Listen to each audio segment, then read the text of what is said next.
Hey everybody, welcome back to the channel. Welcome back to Magic Orthodoxy. My name's David. This is a deck of cards. Let's review it.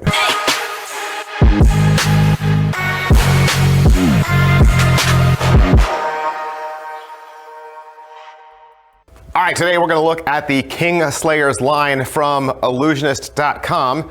This deck, the King Slayers, it's available in 4 colors: black, teal, blue, and red. Originally, it was only available through the 12 decks of Christmas bundle from 2018. Now you can get all 4 colors individually at Ellusionist.com for about $7 a piece. This is the latest deck in the King series. Now the King series came out, I think, back in 2014. 2014, it was designed by Daniel Madison and Peter McKinnon. These images of the sword and the axe, they've been around since way back then. You've probably seen some of these other decks like the Blood Kings or the Black Kings or the Gold or the Inverted, right? This is just the latest deck in that series. This deck, however, is printed from Carta Mundi with their famous B9 finish. And currently right now, each color is limited to 2,500 decks per color. Now there are 4 decks, 4 colors, and we're gonna show you all of them, but for the sake of the review, I'm gonna hold on to the black one. The tuck cases are all done very simply with a very minimal design, just the way Madison and McKinnon started it all. It does say King Slayer up at the top in a box, and then you have the King's Sword right there. Underneath it says playing cards. Both sides are completely blank. The bottom has ad copy about Illusionist, and the back design, of course, is the back design of the cards. The top says King Slayer in a nice outlined font, and when you pull up the tongue flap, it says Topple the Master. That's everything I can say about this tuck case. Let's rip it open and look at the cards inside. Like I said, these cards come from Carta Mundi, so they're gonna feel and handle like a Carta Mundi deck. If you're already familiar with the B9 finish, you know these are awesome cards. It's got a nice white, medium-sized poker border and a giant field of color. Of course, each deck subsequently will have its own color: blue, black, teal, or red. And then you have the 2 swords kind of crossing there. And I know people have said, oh, if you hold it way back and you squint your eyes, it looks like Fontaine. Maybe, all right, but I mean, like I said, this sword image has been a graphic that Ellusionist has been using since 2014. So this is just the latest deck in that series. And really, to say that Illusionist copied Fontaine, you know, the whole reason why Fontaines are popular, and it is fine, I have a couple decks of Fontaines too, is not because of the design. Nobody picks up Fontaines because they're like, oh, I love the design. For the most part, it's a standard deck. It's just a standard deck with a modified ace and modified jokers, but you know, it's standard all the way through and through. And Zach will be the first one to tell you, he's not a graphic designer. Like, he was just playing around when he invented the deck. People like Fontaines because of Zach.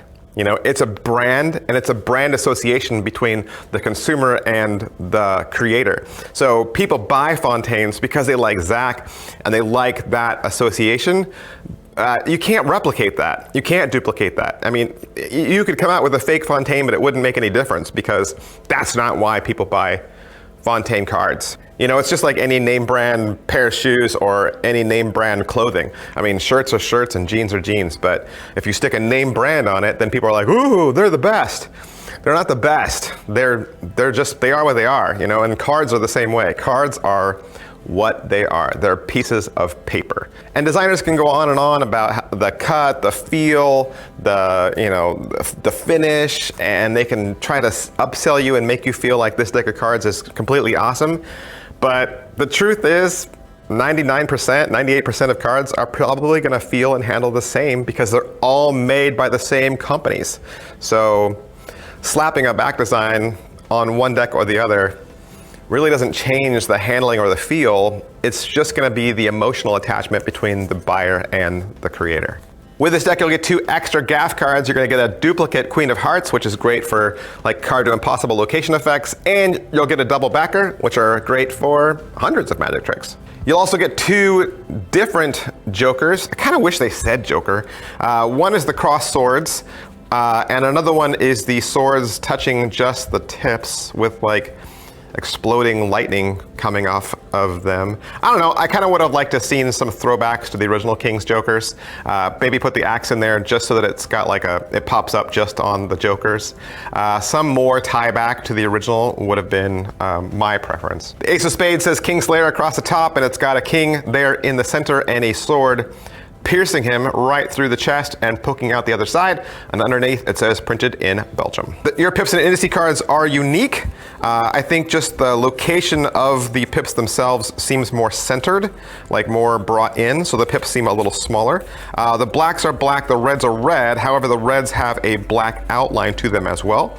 Your other aces all have a larger center pip as well, so they're not just the normal size, they're a little bit bigger, and I like it when designers do that. They give the other aces a fun feel. Your core cards are almost industry standard. Again, they feel a little smaller. The whole center of it feels like it's been brought in a bit.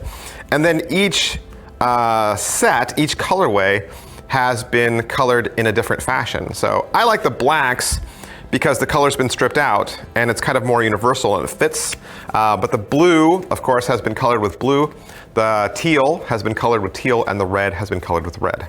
And maybe again here, this is another place where I would say I didn't love the coloration of the court cards. I know they were trying to do something different and kind of create a new feel, but I think again, if this is part of the King series, I would have appreciated maybe the original King's court cards so that this felt more like it was in line with the King series. But that's just what the cards look like. You also want to know how they feel and how they handle. Like I said, these are the Cardamundi cards, B9 finish. If you stick all of them in a caliper, and I did, each deck, and because this was a limited run, these measurements should be consistent. So what I found was the blue and black were the thinnest, and then followed by the teal, and then followed by the red. But really, honestly, the blue, black, and teal measurements were so close, I would argue that in your hands, they're gonna feel absolutely identical. I don't know why the red came out a little higher. You'd have to tell me what you think in your hands if you think the red feels thicker. It could have just been a weird measurement that day, but for the most part, Cardamundi is pretty consistent with their thickness and their paper stock. But because they register over 3.0, they're gonna feel more like a casino grade stock, a thicker card. So if you like thicker cards usually last longer too. They feel better when they get broken in. You'll have to, just say, hey, I do like thick cards or I don't, right? Well, that's everything I can say about the Kingslayer decks from Ellusionist.com. As of this video, they were still available. You can head on down there to make your selection. Thanks for watching this video. Thanks for hanging out with me. I'll see you guys next time. Bye.